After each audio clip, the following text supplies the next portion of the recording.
We are continuing to work through problem 11.1a. I've cleaned up the question, but I've left in my answer from part 1 where we did the straight line method. Now we'll do units of production, and units of production starts just like straight line. We take our purchase price with our total cost here, which was 95. We deduct our residual value 11 to get a depreciable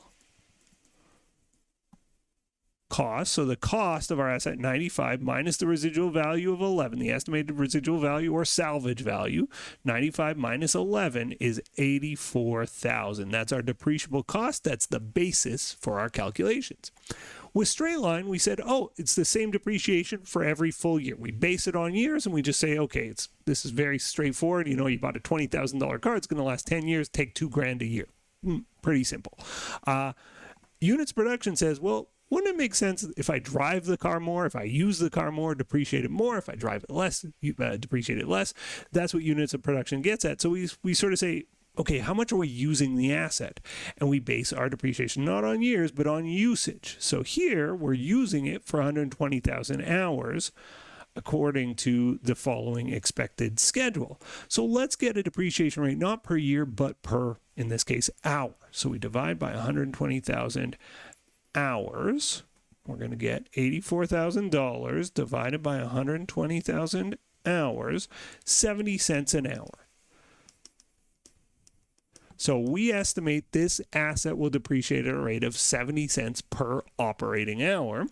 And here are operating hours in 2031, 18,000 hours. Well, 70 cents per hour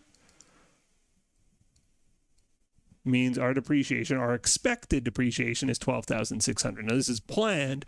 At the end of the year, we would go check how many hours, and obviously you'll never do 18,000 hours. It'll be 18,263 hours, right? We're going to get uneven numbers in real life for sure, but this is just the game plan.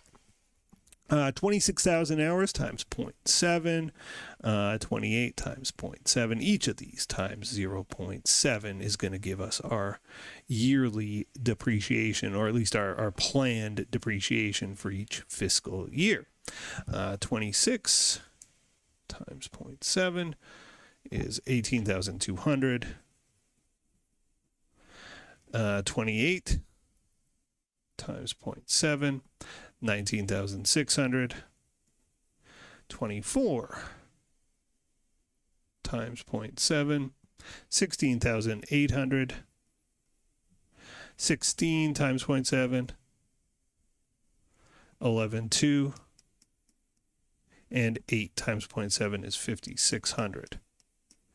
Quick note here, this should add up to our depreciable cost of 84,000, 12,600, plus 18,200, plus 19,600, plus 16,800, plus 11,200, plus 5,600. Yeah, 84,000, just where we expected to be. And in fact, that just goes in here, right? Our units of production for 2031, 12,600. Now, the fact that these are the same is just a little bit weird. And of course, in real life, this isn't going to be 18,000. It'll be 18,248, and it'll be a little bit off. So we don't expect to see these matching up in any particular way. And you can see they don't going forward this year. Again, weird that the 16.8 matches the 16.8. Don't think too much of that.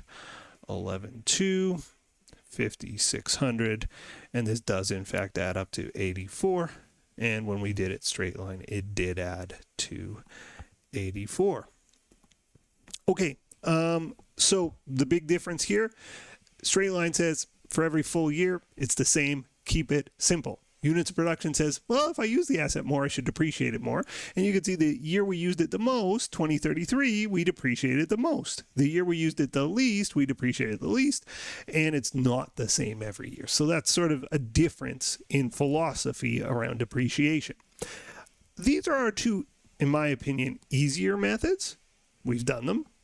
On to the two harder ones in the next two videos. So next video, we'll move on and do double declining balance. I appreciate that you're here. Can't wait to see you in that next video. Stay tuned for double declining and some of the year's digits. Bye for now. The next video in our series is right up here, and if you want a supercut of all of the videos in this series, that's the one down below.